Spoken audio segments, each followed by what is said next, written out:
Neste programa nós vamos falar sobre reparos com a solda Mig-Mag na área de funilaria e pintura.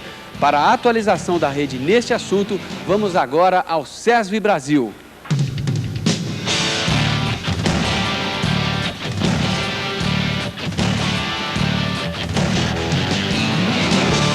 Aqui foram constatados todos os problemas causados pela solda oxiacetilênica, usada em grande escala na maioria das oficinas brasileiras.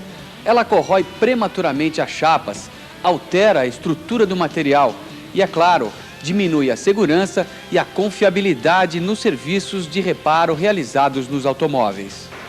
Mas isso tudo você já sabia. O que você talvez ainda não saiba é que existe solução para esse problema. Quais as soluções que o SESV apresenta para eliminar os problemas da solda oxiacetilênica? A solda oxiacetilênica ela vem sendo cada vez menos utilizada pelas oficinas. Já existe no mercado equipamentos que substituem a solda oxiacetilênica. No caso, seria o equipamento de solda Mig-Mag.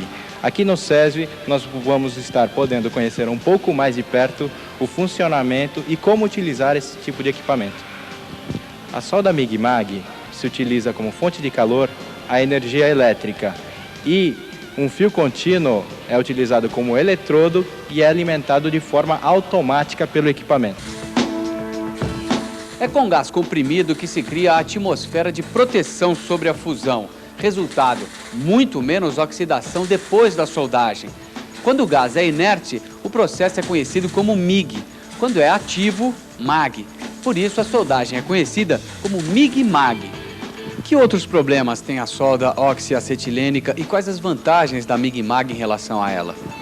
Um outro grande problema que a solda oxiacetilênica tem é que ela produz uma deposição de calor excessiva na chapa. Com isso, temos mais probabilidade de deformações. No caso da solda Mig-Mag, como ela não trabalha com uma chama e sim com uma faísca, o calor é muito mais concentrado e a deposição deste calor na chapa é muito menor, reduzindo drasticamente os riscos de deformação. Outro grande problema da oxiacetilênica é, por ela trabalhar com a queima de um gás, em alguns casos ocorre o engolimento da chama. E se o equipamento não estiver em boas condições de manutenção, nós podemos ter aí o risco de explosão.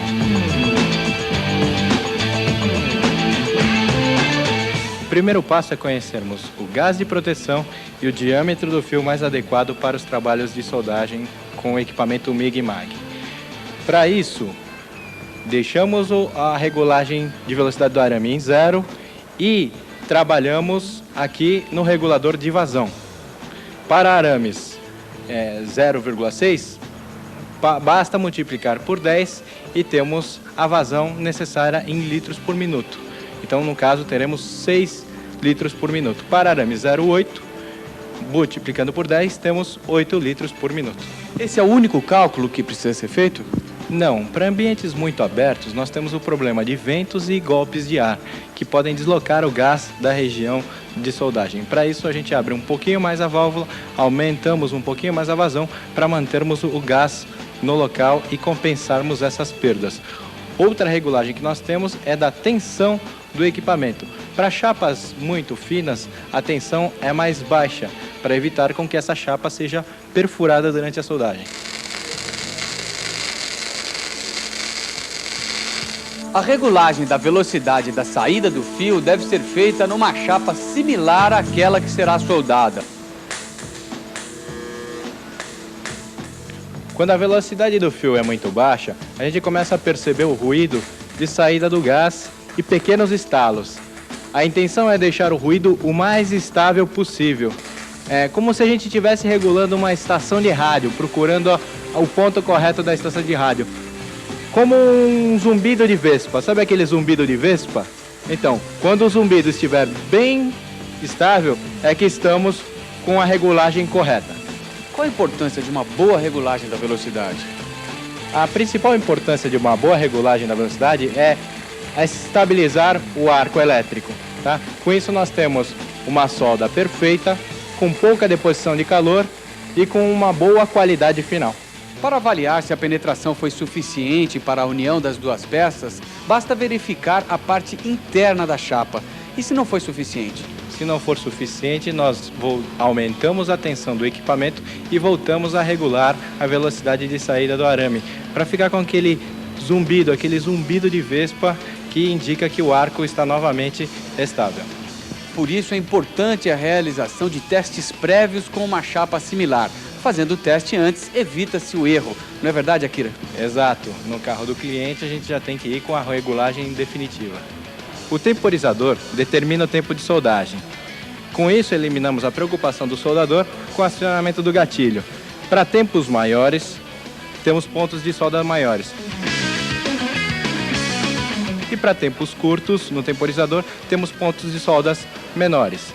No caso de chapas muito finas, utilizamos o procedimento chamado de soldagem descontínua, onde o temporizador é um grande auxiliar nesse tipo de procedimento.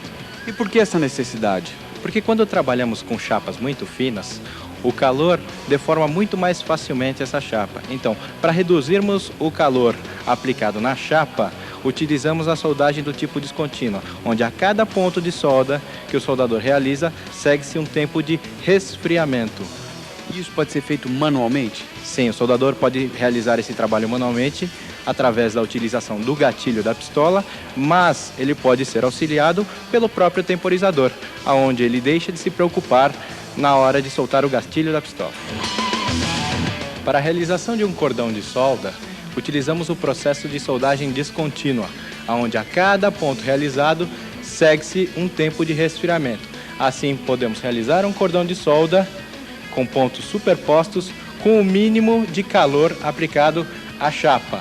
Mais uma outra utilidade do temporizador, onde temos todos os pontos de solda de mesmo tamanho e um cordão de mesma espessura. Se ainda assim o calor aplicado à chapa for muito grande, utilizamos o processo de soldas por pontos alternados, aonde o soldador não precisa esperar o tempo de resfriamento. Enquanto ele está realizando o segundo ponto, o primeiro ponto já está se resfriando automaticamente. A soldagem das chapas pode ser feita de algumas formas. Numa delas, tempos mais longos possibilitam uma deposição suficiente de material, mas provocam muito calor na chapa e podem causar deformações. O mais recomendável é fazer a soldagem em menor tempo para ganhar em melhor aspecto no final. Para unir chapas em que uma delas já está previamente perfurada, é feito um ponto de solda sobre a perfuração. Esse procedimento é chamado de soldagem tipo abotoadura. Em chapas finas, a soldagem tipo abotoadura recorre a tensões médias e a tempos suficientes de solda para garantir totalmente o preenchimento do furo. Quando que deve ser adotado esse tipo de procedimento?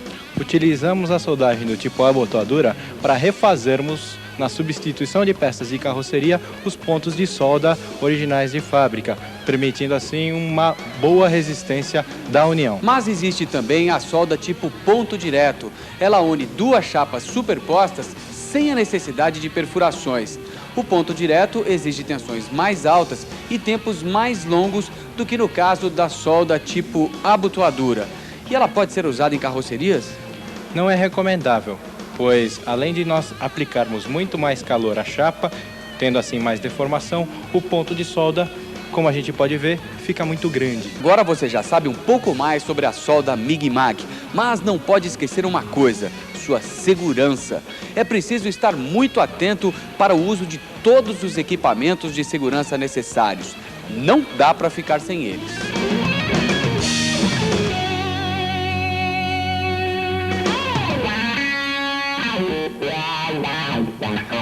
A solda Mig-Mag, como você pode ver, é a solução mais avançada contra a oxidação e a que permite maior penetração na soldagem de chapas. O resultado disso é mais resistência e maior produtividade do sistema. Em resumo, Akira, quais as grandes vantagens da solda Mig-Mag? Bom, primeiramente a solda Mig-Mag é de fácil manuseio, ela faz um trabalho com a baixa oxidação, uma mínima aplicação de calor e, portanto, poucas deformações durante os trabalhos de soldagem, facilitando a vida do operador e fazendo com que o serviço saia com muito maior rapidez e qualidade de reparo.